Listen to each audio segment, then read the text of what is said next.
Greener, the doctor said the time as if setting a glass down on a table that did not quite belong to her. He nodded to be polite. Later, when neighbors left with their baking pans and a folded blanket that had only been necessary for one winter, he wrote the time in pencil and slid the scrap under the rubber band that cinched the watering schedule to a stack of hospice pamphlets. He did not say the time out loud again. He put away the cups, stacked the plates. He rinsed the small clay pot that still held the soft tea she had liked late. The kind made from petals she had dried herself and saved in jars, labeled with her patient hand. He stopped mid-scrub because the smell lifted, fine and faint, and he could not decide whether the smell came from the pot or from a shelf that would never be dusted without him. The plants were hers. She had pulled them from sales and swapped tables and friends' windowsills, the way some people gather recipe cards, with quiet greed and a good memory. A snake plant she had called a metronome for its straightness. A zizi that shined like coins you tuck away and forget until a hand asks for change. A pothos that rose along the bookcase and then down the far side, its rope slow and sure, and a ficus in a pot too heavy to budge without a dolly he had been forced to buy. Others, fussier and small, lived on trays in the bedroom. He left them exactly where she had kept them, as if location itself might keep a person. He learned to water on her schedule because doing a thing at the same time helped his mind, which had become a room with too much air in it. He wrote reminders to himself with the rude directness he had learned in shops and at job sites, notes that did not flatter. He kept the blinds, as she had left them the last morning she had gone through the motions. In the evenings, she had liked to sit at the small table and watch the slats make bars across the rug. He sat there now, because the chair knew him, and because no other spot in the house offered an honest arrangement of light and shadow. On a Tuesday, near the time he would not say, he saw the shapes across the rug as a man sees a creek bottom when the water runs clear. He let his hand rest on the watering caness handle and did not blink until he had to. What lay there was the work of shadow and leaf and his own stubborn brain. He knew this the way you know a joke before someone tells it.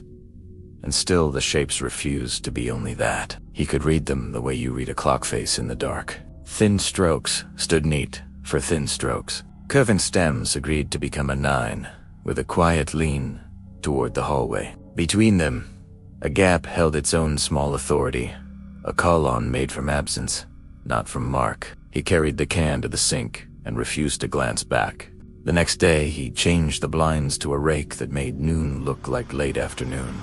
He slid the ficus, pot squealing a little even on its dolly, and pinned its base with twine to the leg of the couch. He rotated the snake plant against advice taken from pamphlets she had left with the ink of her pencil in the margins. He took the pothos off its hook, as if he were removing a child from a play structure after a stern word. The rug cleared, and the house returned to what it pretended to be. He stood with the can under the tap and said nothing until the sink-s pause between drips felt like company he did not want. At the same hour, the following evening, light in the room went wrong in a way he recognized from summers past, when rain would threaten and back away. He stood and waited. The shapes returned.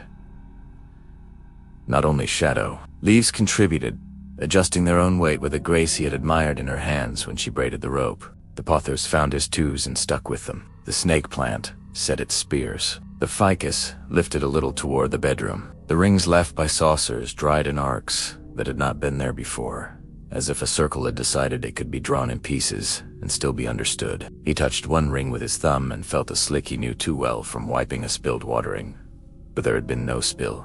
He told himself to act like a person who did not want to cause harm. He tied the heaviest pots again, the twine cutting a thin song along its own tension. When he tugged, he put felt under pots that had no felt. He laid towels where he guessed scraping would happen, not because he valued the floor over the plants, but because a towel was a small, serious offering to the hour. He did not look at the clock. He looked at the window frame neck she had asked him to fix, and he had said he would. He thought of the list of other things men promise to walls and never deliver. Close to the time, the twine slackened, not snap-slackened, the way a belt does after a meal you did not think you could finish. A new sound came, measured and soft, like someone pushing a suitcase across carpet. Pots moved without lifting. The grit beneath them made tidy serifs that would have pleased lettering on old signs. The phone on the table rattled once and lit with a message from the woman across the hall.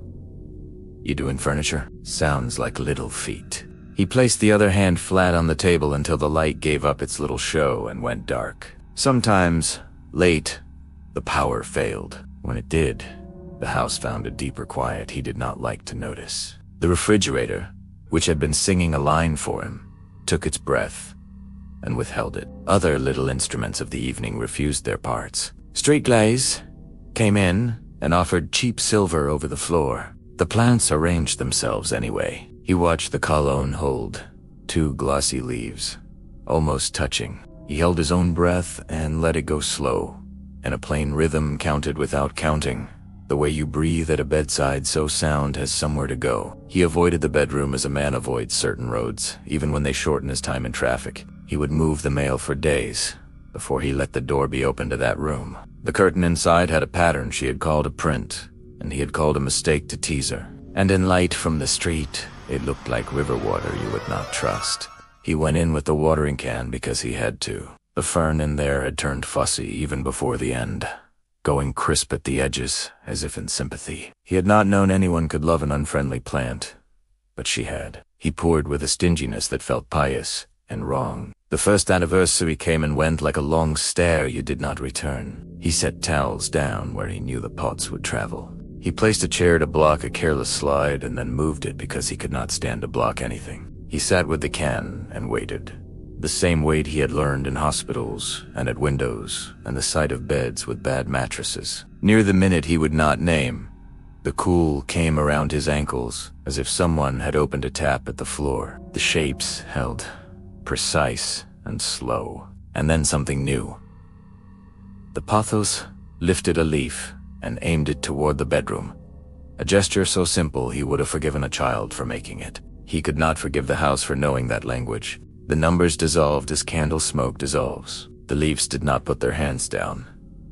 He took the can and went. He learned the little sounds of the hall again, the way the building, which had always been indifferent, had begun to make a throat noise as he passed. The neighbor's door let out the smallest complaint and then made amends. He counted his steps without numerals. He smiled at himself for the small, main pleasure of discipline. He kept the water from slopping against the inside of the can because she had hated drips that made shining half-moons on wood, and he had not loved seeing her bend to wipe them. In the bedroom he found a draft on the edge of the rug, not a true draft, only the tiniest change that makes a man feel someone open there. Mao Tse's name, and then decided to spare him. He set the can down and knew where to stand. He had watched her do it enough times, how she would put her hand over the bed before sitting, as if greeting an animal trained to keep a place. He put his hand out and did the same because the body keeps learning when it thinks it is finished. There was nothing to feel at first, then the faintest lift of cool breath from a creek mouth. He pulled his hand back because dignity is a kind of faith, and he did not want to show what he did not know. On the dresser lay the little box of oddments she had used as a catch-all. He had not opened it in a year.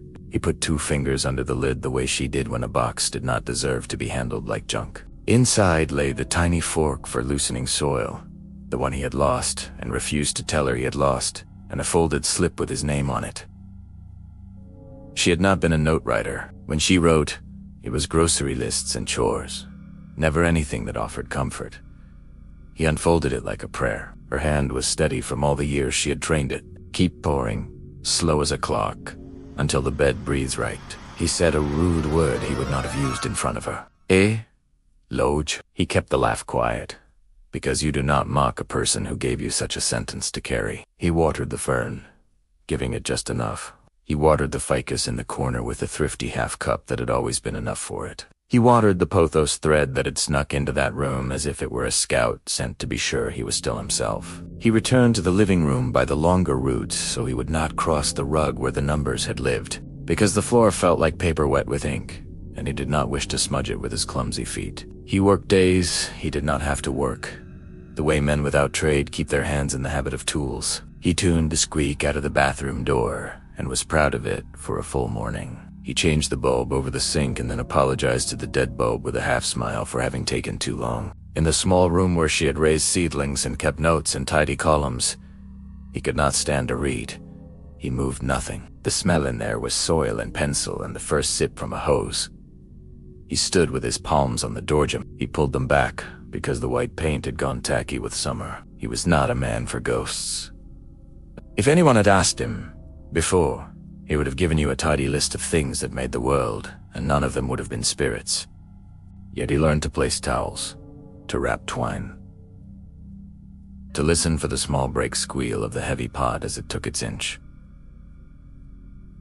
to feel the way air shifts when water wakes it. The noises sounded like footsteps to a neighbor with little patience for quiet. He stacked the hospice pamphlets with their familiar paperweight and moved them from table to shelf and back to table. He was ashamed of the comfort he felt holding them, just for the memory of the human tone they carried. The woman across the hall began to leave soup without asking and talk without demanding answers. She handed him a jar with a note once, the lid taped with a square of paper. If you need hands, knock. If you need quiet, I can do that too. He folded the note in half, and then in half again. He put it in the drawer where the grocery coupons waited to expire. Not every evening performed. The house had its moods. Some nights the leaves accepted the square of light and made only what any house makes. He was grateful when nothing asked for him. On others, a crew gathered like a small committee and voted to make his hands do their work. He kept the can filled. He found the measure in his wrist and trusted it. He learned to watch for tiny signs outside his window a few minutes early. How the power line catenary would give its faintest shiver in still air, how the first mosquitoes would hover at the screen and then away, how the traffic would thin to one car, arrowing through the intersection, and then the hush that follows a lake after a boat has crossed and gone out of sight. Sometimes, the power failed. He learned the different flavors of darkness: a planned outage, a mean storm, a switch kicked by men in a room elsewhere. In those minutes his chest admitted its age. The refrigerator surrendered its small sermon. The clocks blinked off, and the house felt like a held breath. The plants did not care. It pleased him and offended him at once, that nothing mechanical mattered to their business. He watched the cologne hold, 2 leaves almost meeting. He counted the gap between them in the way you count the time between a flash and a sound. He could have touched them with 1 finger. He refused. He had been married long enough to know that comfort sometimes asks for distance. He took to walk in a short circle when the day was too heavy to sit still. Down the stairs out to the alley, along the dumpster that refused to stop smelling like citrus cleaner, and rot past the mailboxes with their neat mouths, and the tape where the realtor had stuck notices years ago, back up the stairs to the landing where a plant his neighbor had set. Outside for afternoon light watched him pass. He tipped a little water into her plant without being asked. He apologized to it when he realized it had not needed any. When winter came, he learned how cold makes a different kind of quiet. Snow on the street laid its long line of hush, and his building found a kindness he had forgotten it could carry. The digits did not care about seasons. They rose with the hour like a bad habit that had become a rule. He made soup and ate it standing, because some foods should be eaten while your feet know they're on tile. He wiped the counter with a slow circle. He put his hand over the bed in the bedroom until the cool came up, just enough to tell him his job. And then he stopped because there are certain invitations a man does not accept. He added a tray to the bedroom because the note had reminded him he could. Under a bag of soil in the small room, he found seed packets with pictures of plants that would not make it through another year if left unopened. She had written in pencil on the backs in a plain way that made him feel watched by someone who did not mind his faults. "Put some in my room." He set a shallow tray on the coverlet at the sitting spot where her knees had made their print for years. He lined it with paper, the newsprint she had saved just for this, and smoothed it with the back of his hand, the way he had watched her do. He pressed soil into it until it held the curve of his palm. He shook seeds and scattered them. He watered until he could see the paper darken beneath the dirt, the small dark that meant promise to people who love green. He apologized under his breath for not knowing their names. The plants made a path. He did not notice it until he had stepped under it more than once. The pothos had reached the bedroom doorjamb over the summer, and he had allowed it to continue out of laziness, and then on purpose. It curved down like a frame someone had half finished hanging. Over evenings it strengthened into a bend men might have called a heart if they had allowed themselves to say the word. He walked under it without ducking, but felt compelled to tip his chin all the same. He placed the can on the tray as if giving a present, and sat on the edge of the bed and discovered by accident the exact pressure his weight would need to keep the bed from saying a sound. He poured, slow as a clock. He made mistakes in the ordinary way, and corrected them in the same way. He overwatered the rope plant and watched the saucer drink back what it would and the rug take what it had to. He underwatered the metronome plant and remembered only when the evening showed him his oversight. By failing to make one of its strokes stand true. He found a brown tip here and there and trimmed it with the little scissors from her basket. He oiled the dolly wheels, cursing in the modest language of men who have spent too many mornings coaxing cheap bearings into persuasion. He straightened the library book she had never finished, because its crookedness made him imagine a hand reaching from a day that no longer existed to set it right. He worked out a politeness with the neighbor in the hall. Her radio played low in the afternoons, a station that liked talk and small weather reports and the sound of someone in another room making a simple supper. She knocked once when it was near his hour and asked if she should go out, since her feet at that time made a small complaint in the hallway and the sound felt sharper than it once had. He told her to do what she liked and meant it. He thanked her for the soup and for the time she had pressed her palm against his chest without asking first. A check for proof of life. She deflected the thanks with a joke about bringing back the jar. Rumors in the building rose and fell. Someone said the pipes had gone odd only near his place, and then felt guilty for saying it when their sink refused to come on in the morning and then remembered itself. Someone said the hallway light hummed more at certain hours, and he heard this, because sound turns corners in buildings, even when words do not.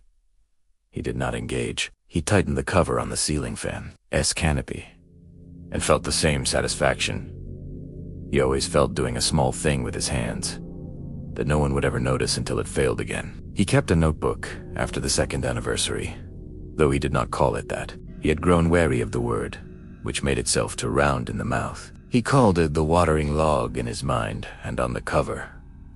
Inside, he did not use numbers. He learned to write the hour in words, treating the phrase like a friend he might never speak to again if he were careless. He wrote what the air did, what the leaves did, what the rug showed him later. He wrote when the neighbor knocked. He wrote when the electric held or failed. He wrote the smellhouse water, penny, soil, the letter smell of her papers when he opened the drawer to check a thing he had no right to check. He made rough sketches of where towels worked best. Drawing the towels on paper gave him the same comfort he had felt lining them up on the floor. He kept his hands from making shapes in the air when he told himself not to be a superstitious man. He went to the store for fertilizer because the bag had run down to dust, and because buying a new bag gave him an excuse to speak to the clerk, who never asked about his wife and never tried to sell him something more expensive than what he wanted. He liked the clerk's voice, which kept him company for the length of a receipt. The bag rode home on the front seat like a quiet passenger. He carried it upstairs with a muscle memory his back did not appreciate. He split the sack with a careful cut and filled the jar she had kept for this purpose. He wrote the date in words on a piece of tape and stuck the tape to the jar. He wiped the neck of the jar with the heel of his hand and felt the grit under his skin and then the glass as smooth. The house endowed him with rules, and he obeyed them not because he believed in any large thing, but because the rules gave him a place to stand. Do not speak the time aloud. Keep the blinds where she left them, unless the day argues. Place towels, be ready for little feet pour, slow as a clock. The bed will lift and then lay, and then be done all. This had the feel of law not written by any person, and that suited him. He had never liked men with banners and speeches. He had liked screws and washers, and well-cut lumber and tools that fit the hand the first time without complaint. He forgot once in spring, when fog made its soft, suggestive argument at the windows and the neighbor left a cake on the mat, and he opened the door to joke with her, and the joke took 5 minutes more than he had to spare. He returned to find the leaves in position already, imperfect and trying, like a line of children embarrassed to perform but willing if someone would be kind. He apologized to Aaron Rugg and Green, as if the apology had a path to the person he wanted to address. He poured too fast, by mistake, and watched the saucer fill and run and soaked the towel and set a new one. He felt that he had nearly broken a promise, and that he would not be allowed that error again. He did not sleep the way he had hoped to sleep that night. He woke to the sound of nothing and thought someone had said his name from the kitchen.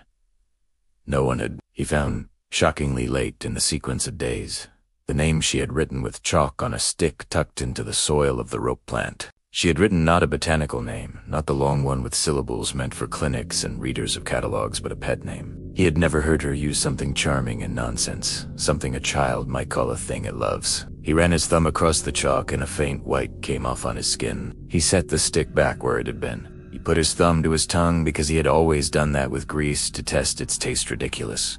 Learn Simpland. The chalk's dust told him nothing. He felt ashamed to have tried. When the rope found the door jam again in summer, it did so with greater confidence. He had let it go too wild in small ways, and had to curl it with gentle persuasion, using the little soft ties she had saved in a jar. Their paper coating flaked under his fingers, and the wire inside remembered every bend. He guided the length along the trim and fixed each tie as if he were sewing a rough seam he hoped no one would examine. Overnights a shape proposed itself again. The half-heart. He meant to resist the sentiment. He failed. The neighbor asked him in for coffee one late morning, and he stood in her kitchen and watched steam gather and thought how poor it was compared to fog, and then felt guilty for comparing everything to fog and steam and cool and lift. He asked after her son in the service, and she answered with the exact number of days to leave, and then made a face as if she had betrayed herself with counting. He said the word soon with the weight it deserved. He took his cup and drank the coffee plain and respected her for not insisting on improving it with milk. He liked her sink, which had the right size and depth to feel like it had been picked by a person who cooked for herself first. Others later, he found a hair of hers on the bed months after he believed he had found the lost one. It lay against the coverlet like a mark made by a pencil he did not own. He bent to pick it up. His fingers closed on air. He took a breath to try again and stopped, and then he stepped back, because taking it would call the wrong kind of attention to the hour. He stood to the side until the light changed, and then he plucked the hair, threw it his time, and set it in the little dish where coins went. He knew the dish was a foolish place to keep it. He kept it there anyway. On days when he left the building, unwillingly, to be looked at by people with clean hands, he hurried his appointments, because a man who had to drive back into town had an hour to keep that mattered more than any pressure reading or gentle suggestion from a person in a white coat, however kind. He answered questions with small truths and sat still while their tools decided he would live a while longer. He read pamphlets he did not need and folded them back where they came from and left them in trays, already full of copies. He thanked everyone twice and left it. On the drive home, a turn signal ticked its metronome and he turned it off, so he could count in his head the way a man does when he cannot stand anyone keeping time but him. He woke once from a short sleep to find the living room still and the bedroom door open wider than he had left it. He had not heard the hinge, and he did not like that he had not heard. He went to the doorway and stood with his toes at the line between the hollis runner and the bedroom rug. He put his hand up, not together, only up, as if to say he had no weapon, and the cool rose like it always rose, and then lightly, for a fraction of breath, seemed to thicken around his wrist. He withdrew his hand and apologized without words.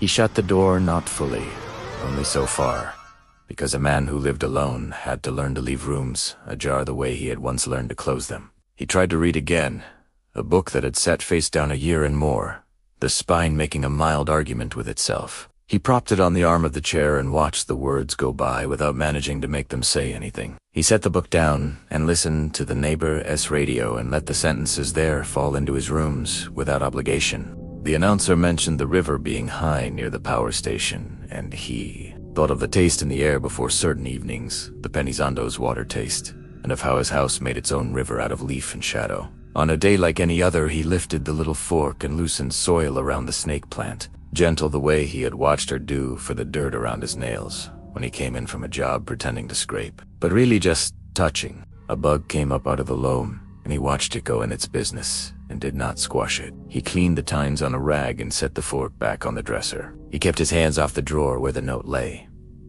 because a person who starts rereading notes can become a person who lives only in those lines. He would not allow it.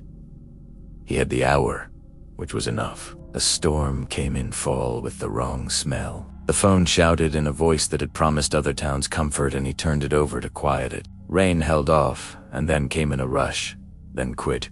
The digits arrived all the same. The colon leafed itself, Niar, Tauching, and he found this one more difficult to look at than any numeral. It felt like the room making a joke he did not appreciate. He poured.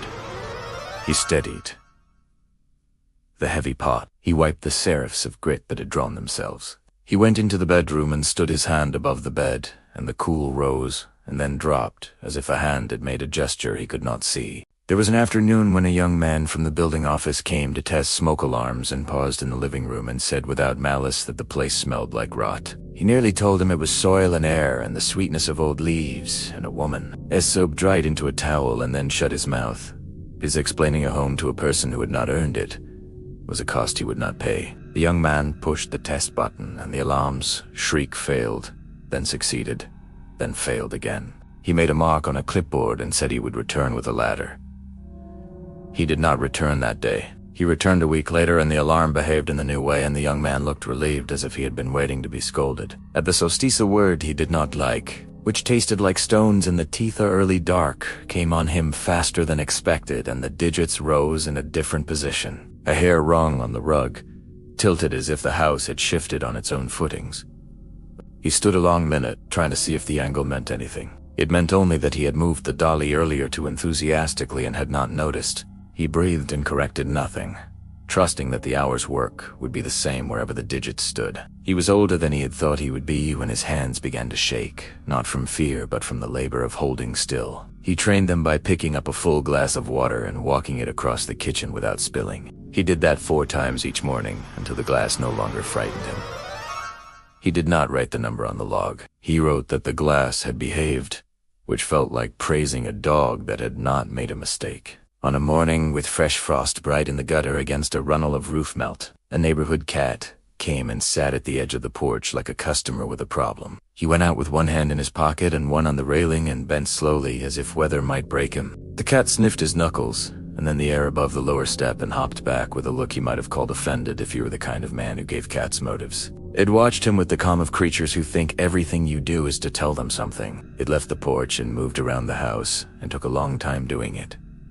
He did not follow. He told himself he would not begin waiting for a cat's approval on top of all this. When the neighbor's grandson came to visit, the child asked him where the plants went at night, and he said they slept. And the child laughed because the child did not believe in sleep as anything but punishment. The grandson ran his finger along the leafless glossy face and jumped back as if the plant had shocked him. He asked the child to be gentle. The child said he was a scientist and would learn what the water did when a person watched it. He thanked him for the information. He closed the door after they left and leaned his forehead against it in the way you put your head against a tree when you have discovered the tree still stands where you need it. Late winter took his balance out from under him as he bent to adjust the towel near the dolly. He tibbed, caught the back of the couch, and sat. He cursed in a dialect of pain he had not used since a long-ago injury, the sound billowing out, and then embarrassed by the small room. He breathed through his teeth. The neighbor came without knocking, the way a person who had been instructed by life decided to act. She stood in the doorway and asked if she should call anyone whose name he would recognize, or if he would give her a half hour to see if his body decided to be a friend. He gave her the half hour. She sat on the floor with her back against the wall and folded her legs as if to prove to him that bone and muscle can be asked to behave. She told him a story about a road she had traveled once that had pretended to be straight and then surprised her. He did not ask why she had told him this story. He knew. He rested and then stood and did not fall. He went to the bedroom at the right minute and poured, slower than a clock this time, as if a clock were an insult to a thing that had tried to help him up. He felt the core. He kept his hand away because he had begun to suspect that what the house asked him to do would end up asking more than he had. He began to suspect he would answer yes. When the first of the seedlings in the tray moved, maybe a trick of light? Maybe true, he did not celebrate. He wrote the observation in his log in the least excited tone he could manage and left the room to become itself. He sat at the table and ate bread, put in oil with salt, and called it enough. The digits arrived and he carried the can under the heart of the doorway and tipped. The bed answered with a breath he had learned so well that when it changed, he knew the change before he could name it. The lift went higher than usual for that fraction of a breath. He did not move. He kept pouring until the breath settled to its ordinary finish. And then he set the can down and went to the hole to steady himself on the frame. He did not bring the neighbor in. Something about the hour insisted on one person. He did not invite himself to imagine any large explanation, no matter what the hour asked. He poured. He set towels and washed them and dried them and set them again. He oiled the blades of the scissors. He ran the cloth over the leaves. The careful, circular movement he had seen her use on the large faces, and the sheen came back in a subtle way he did not trust and did not question. He learned how long to hold his hand above the bed before the cooer arrived. He learned how to wait without thinking of her name. A day came when the digits formed late. He had been at his post and then wandered to the kitchen in a lapse, and when he turned, the shapes had already arranged themselves, and he felt the peculiar shame of a man late to a funeral. He apologized aloud without meaning to. The room accepted the apology and did nothing with it. He poured and wondered whether a day would come when he could no longer pour, and what the hour would do to him then, what the house would want if he could not give it what had become a rule. He dreamed of hands on the rug, not hers, not his, not human just. The idea of hands pressed into pile and then lifted away. He woke to find the pile bent as if weight had been there. He knelt and pressed his own palm there and tried to see his hand fit into a print.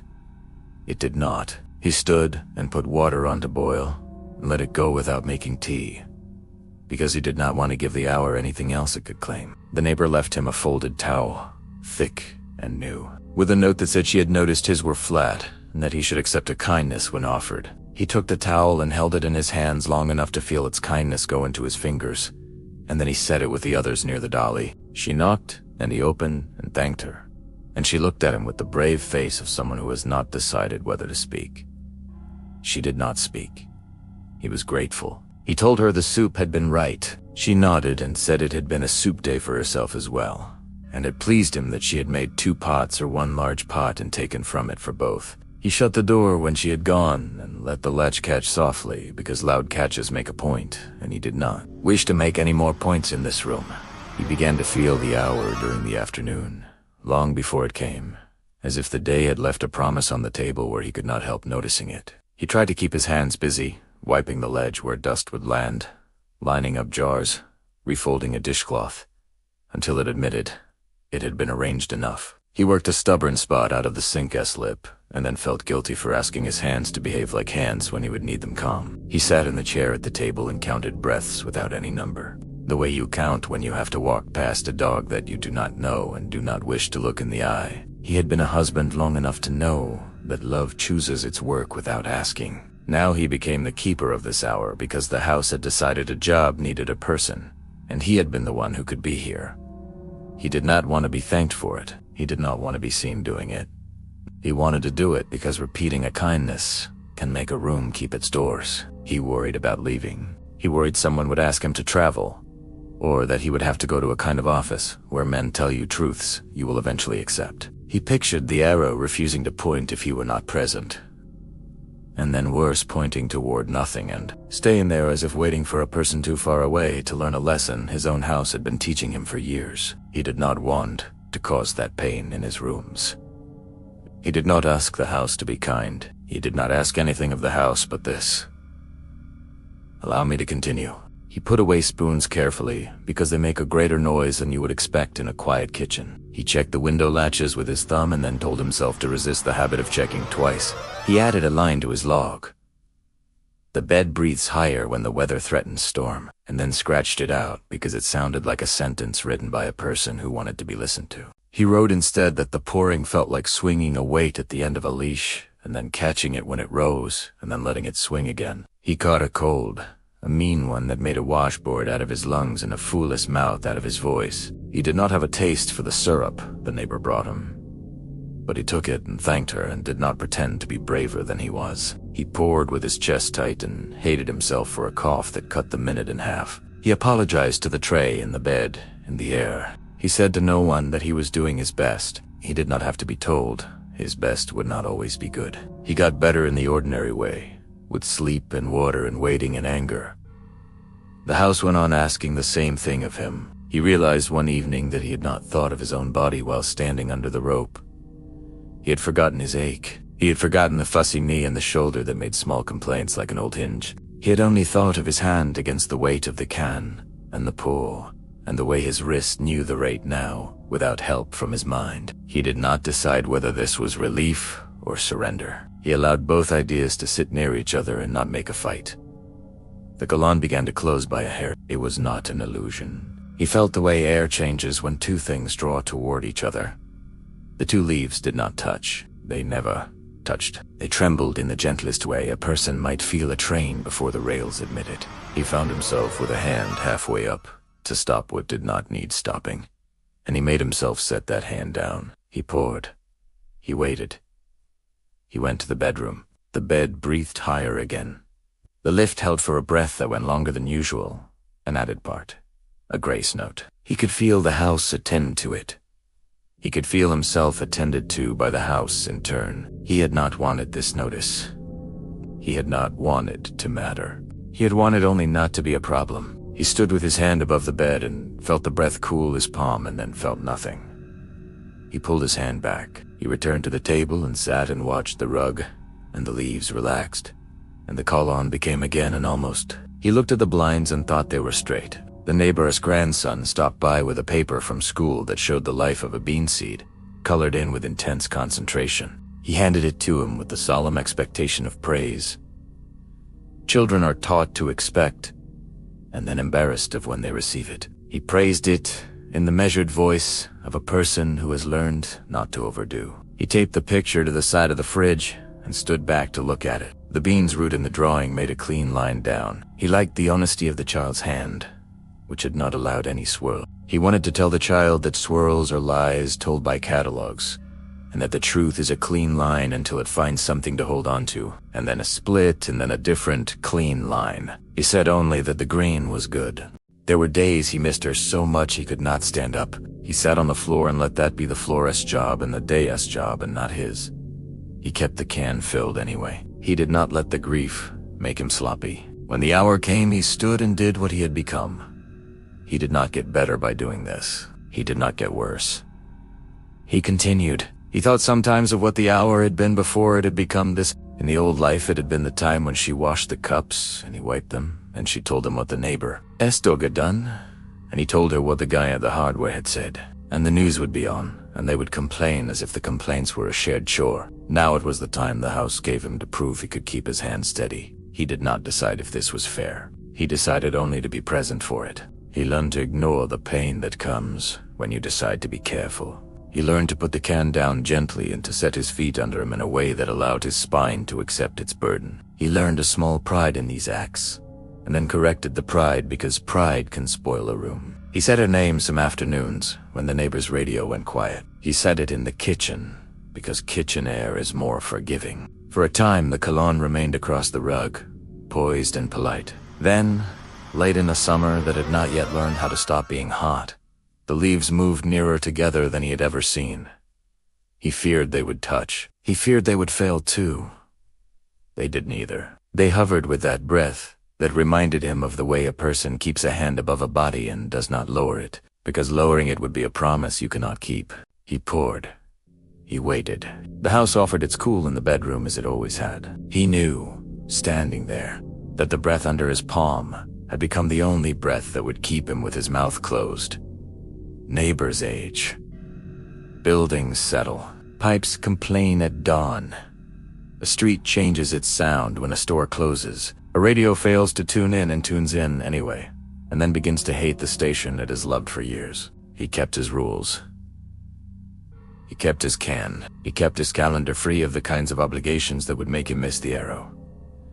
He folded the towel and set it down. He stood and found the minute, and stepped into it and let it close around him. The house had taught him not to ask why. The house had taught him that asking why is a way to leave a room while pretending to be inside it.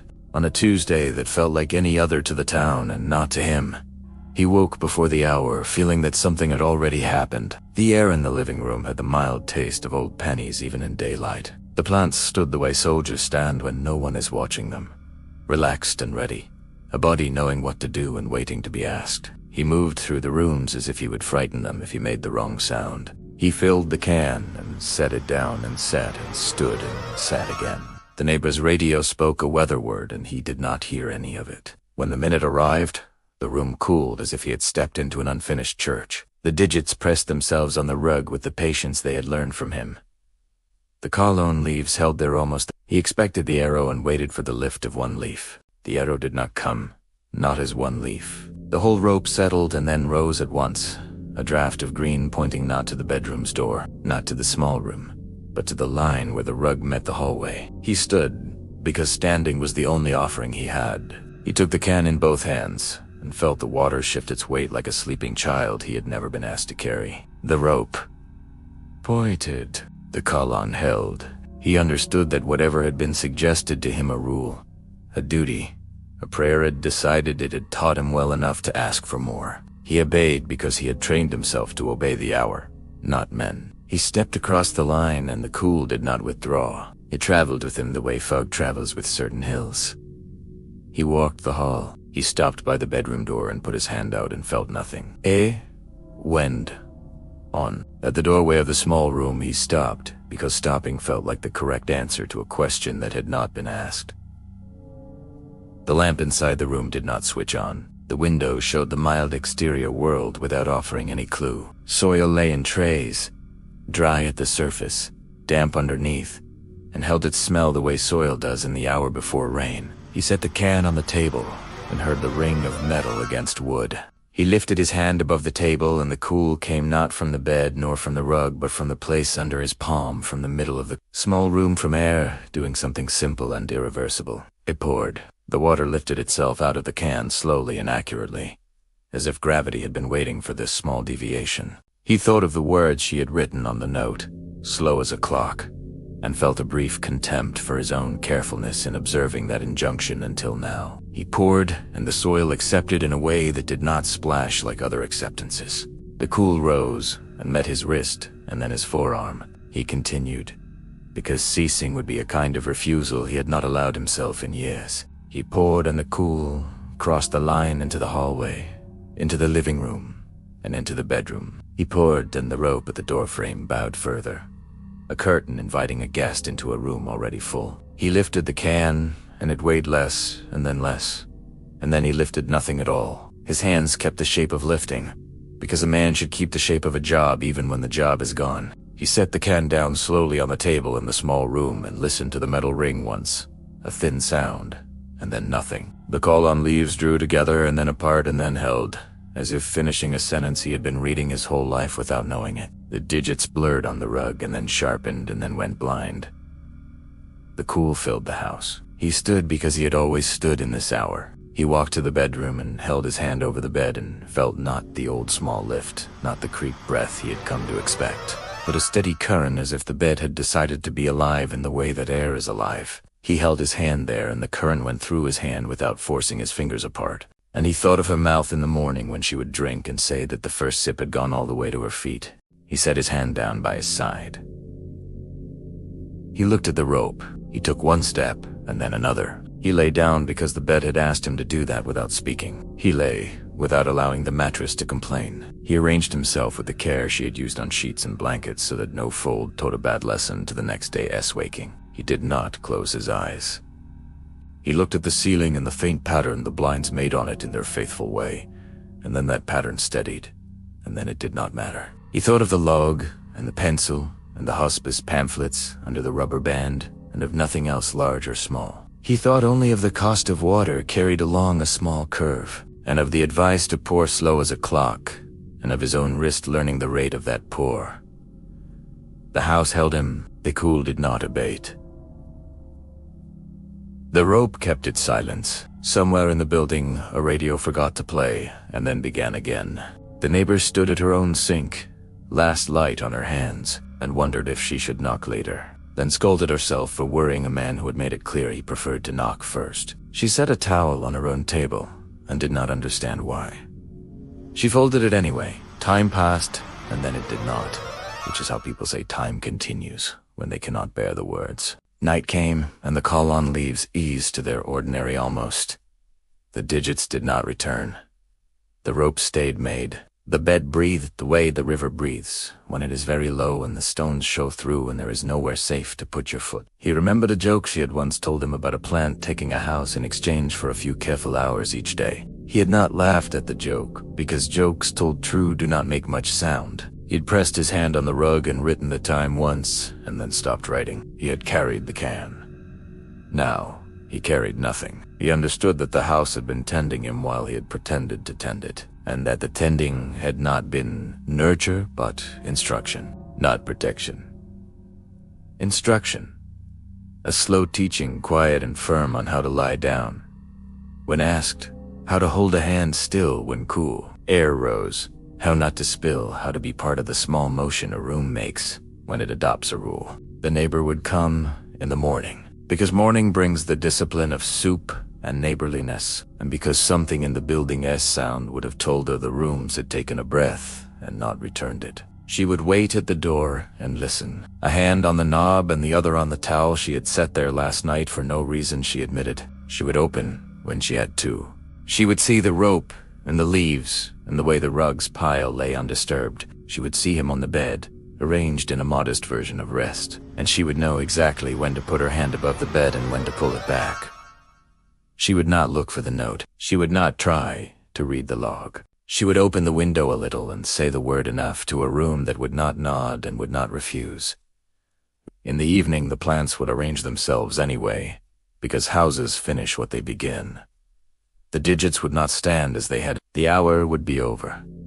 The habit would have learned a new shape. The colon would hold with a patience earned by work done for years. The rope would bend over the door like a hand raised in greeting for someone who will never again come through. The neighbor would set a towel under the heavy pot and feel silly and then feel correct. She would touch a leaf with 2 fingers and then leave it alone. She would take the watering can and find it weighed less than she expected.